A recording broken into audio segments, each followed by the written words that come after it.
This is Jam Nation. With Jonesy and Amanda. I must say, I'm incredibly fascinated with Anthony Koletti. Yeah, the husband of Melissa Caddick. Yep. Who was a fraudster, went mysteriously missing, and her foot washed up on a South Coast beach a number of months later. That's what we know. What we know about Anthony is that he's a hairdresser, a DJ, a sometime prawn farmer. In a tank in Dover Heights. Yeah.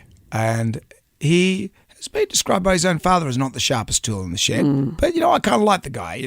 I don't know the guy, but he seems to be in the media a fair bit. He's a burgeoning DJ and he's got his own music. Yeah, they've done something wrong. Oh, a couple of people have told me. Yeah. This is about the ASIC raid on the house. And it goes for about 8 minutes, so we'll spare you that. The latest thing that I'm fascinated at, a letter that he wrote for Melissa. It's a post-it note that he left on top of her phone the morning she went missing. Yeah. She didn't take a phone. He left a Christmas gift for her. Because she just had an ASIC grilling. Yeah, which he claimed he didn't even question her about. He said, we've had a long day. They didn't even talk about it. They didn't even talk about it. Which is odd. If Harley suddenly had ASIC running through the house, I'd have questions. Like if I just raise my eyebrow, there's questions. Yeah. This is the letter. Melissa, I know. N.O. Our love is deeper than... He's had a go at possessions. It's come out as percussions. He's a songwriter. He's the next John Lennon. Imagine no percussion. Thought you might like one of your Christmas early, All My Love. Yeah. He's leaving a Christmas gift, some earrings for her. Yeah. Which ASIC didn't have said they didn't take that because they're straight from Michael Hill. I don't think they're overly expensive. He was on the Channel 7 Spotlight show. I love that show. Michael Usher gave him a bit of a grilling as to what he thought Melissa had done.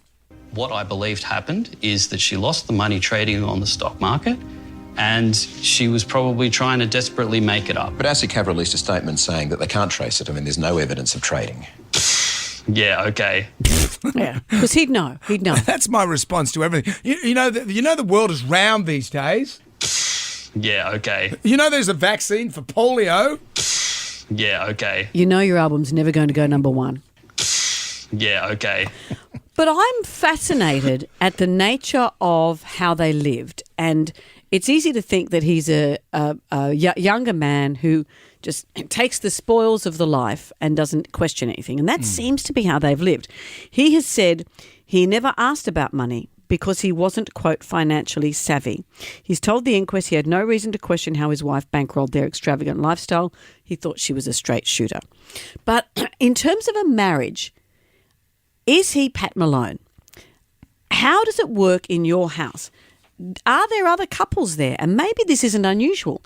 Do you know how much your partner earns?